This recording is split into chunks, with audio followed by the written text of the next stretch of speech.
मी सुरुवातीला YouTube channel व Instagram चॅनलचे धन्यवाद करते. त्या यामुळं यूट्यूब चॅनल आणि इंस्टाग्राम चॅनलमुळं जे कलाकार आहेत त्यांना त्यांची कला दाखवण्याची संधी मिळाली. आणि जे म्हातारे माणसं आहेत त्यांची काय इच्छा होती, ज्यांना तरुणपणात काही सांगता येत नव्हतं ते आता म्हातारपणात सांगू शकलेले आहेत. त्यांची व्यथा सांगतात. त्यांनी मुलांनी काय त्यांना त्रास दिला ते सांगतात. यूट्यूब चॅनलद्वारे सगळं कळायला लागलं आहे. त्याच्यामुळे मी यूट्यूब चॅनलचे डबल धन्यवाद करीत आहे.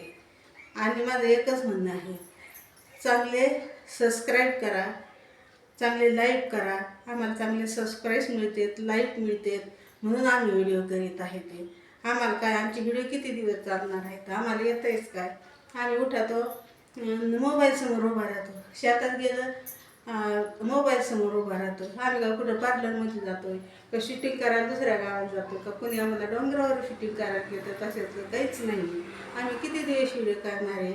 जे माझे जवान बांधव आहेत त्यांनी मी एक व्हिडिओ केलेला आहे पाठीमागे, नवरा आणि बायकोनी, बायको माझी छान. याच्यामुळे मला एक मुलगा काहीतरी वाईट बोललेला आहे. अरे बाबा, म्हातारपणाचं आम्हाला काय सांगू नको. आज आम्ही म्हातारा आहे, पण उद्या तू पण म्हाताराच होणार आहेस. म्हणून असे खाली उतर बोलून एकामेकाचे मन दुःखी करण्यात काय अर्थ आहे, वाईट बोलण्यास काय अर्थ आहे. तुम्ही कुठले आहेत, आम्ही कुठले आहेत. उलट तुम्ही आम्हाला सरप्राईज करीत आहोत, त्याच्यामुळे तुमचे मतं आम्हाला कळतात. पण तुम्ही चांगलेच बोला, चांगले विचार ठेवा. हे बघा, हे जग किती सुंदर आहे, आपलं मन किती सुंदर आहे. हे म्हणणं या सुंदर मनासारखे राहावा. दुसऱ्यांना चांगले म्हणा, याच्यातच तुमचं सुंदर मन दिसून येईल. घालणारडे बोलू नका, घालणारडे सरप्राईज करू नका. आम्ही कसे आहेत, आमचे व्हिडिओ आमचे जावई बघतात, आमच्या मुली बघतात, आमचे मुलं व्हिडिओ करतात, आमच्या सुना व्हिडिओ करतात. आणि त्याशिवाय आमचे सगळे फॅमिलीचे फोटो मी याच्यात टाकीते, व्हिडिओ सगळ्यांचे टाकीते. त्याच्यामुळे सगळी माझी फॅमिली आहे, माझ्या बहिणी आहेत, माझे आईवडील आहेत, माझे लेकसून आहेत, माझे नातवंड आहेत. मला हौस आहे व्हिडिओ करण्याची आणि मी व्हिडिओ टाकीत आहे. तुमचा बी मला चांगला प्रतिसाद मिळत आहे. सरप्राईज चांगले येतात.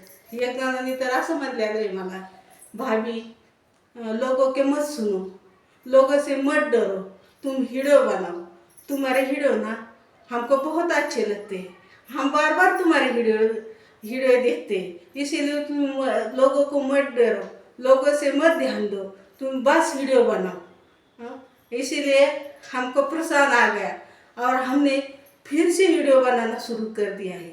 इसीलिए हम सबका धन्यवाद करते हैं, हमको लाइक करने के लिए और सरप्राइज करने के लिए.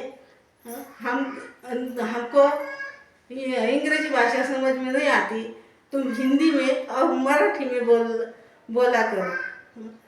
सबको ऐसा लगता है कि हम उसको लाइक करते नहीं, ऐसा कुछ भी नहीं है.